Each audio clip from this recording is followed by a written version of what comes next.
আসসালামু আলাইকুম দর্শক।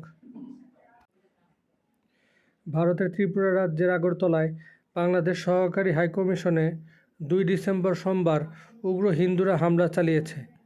বিশ্ব হিন্দু পরিষদ সহ কয়েকটি হিন্দু সংগঠন সহকারী হাইকমিশনের সামনে বিক্ষোভ দেখানোর এক পর্যায়ে বিক্ষোভকারীরা স্লোগান দিতে দিতে জোরপূর্বক হাইকমিশনে ঢুকে পড়ে।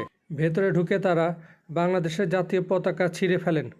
বাংলাদেশের পতাকা নিয়ে পুলিশের সঙ্গে তাদের টানাহেঁচড়া করতে দেখা যায়।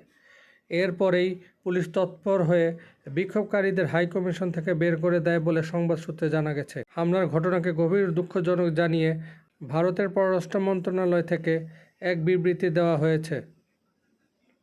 বিবৃতিতে ঘটনার নিন্দা জানিয়ে বলা হয়, কোনো অবস্থাতেই কূটনৈতিক ও দূতাবাসের সম্পত্তিকে টার্গেট করা উচিত নয়।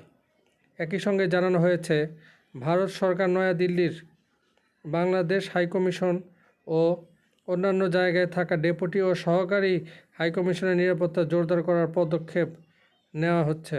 বাংলাদেশের সহকারী হাইকমিশনে হিন্দু সংঘর্ষ সমিতির সদস্যদের সহিংস বিক্ষোভ এবং হামলার ঘটনার তদন্ত, দায়ীদের বিরুদ্ধে ব্যবস্থা এবং এ ধরনের ঘটনার পুনরাবৃত্তি রোধে আহ্বান জানিয়েছে বাংলাদেশ। পররাষ্ট্র মন্ত্রণালয় আজ সোমবার এক বিবৃতিতে ঘটনার তীব্র নিন্দা জানিয়ে বলেছে, প্রাপ্ত তথ্যগুলো এটাই বলে যে পূর্ব পরিকল্পিতভাবে বাংলাদেশ সহকারী হাইকমিশনের প্রধান গেট ভেঙে ভেতরে প্রবেশ করতে দেওয়া হয় বিক্ষোভকারীদের। এই প্রক্রিয়ায় স্থানীয় আইন প্রয়োগকারী এজেন্সিগুলোর সদস্যদের উপস্থিতিতে তারা বাংলাদেশের জাতীয় পতাকা দণ্ড ফ্ল্যাগ পোল ভাঙচুর করে, জাতীয় পতাকার অবমাননা করে এবং কমিশনের ভিতরে সহায় সম্পত্তির ক্ষয়ক্ষতি করে। এ সময় সহকারী হাইকমিশন প্রাঙ্গণে নিরাপত্তায় উপস্থিত স্থানীয় পুলিশ সদস্যদেরকে শুরুতেই পরিস্থিতি নিয়ন্ত্রণে আনতে সক্রিয় দেখা যায়নি।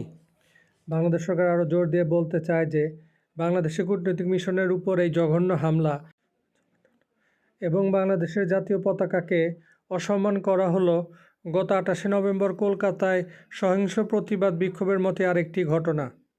1961 সালের Vienna convention on diplomatic relations অনুযায়ী কূটনৈতিক মিশনগুলোতে প্রবেশের অলঙ্ঘনীয়তাকে লঙ্ঘন করেছে আগরতলার ঘটনা।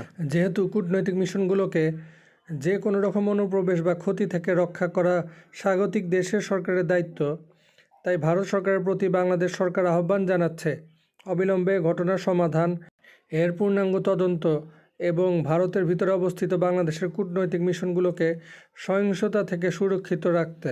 সাথে থাকার জন্য ধন্যবাদ দর্শক। আসসালামু আলাইকুম।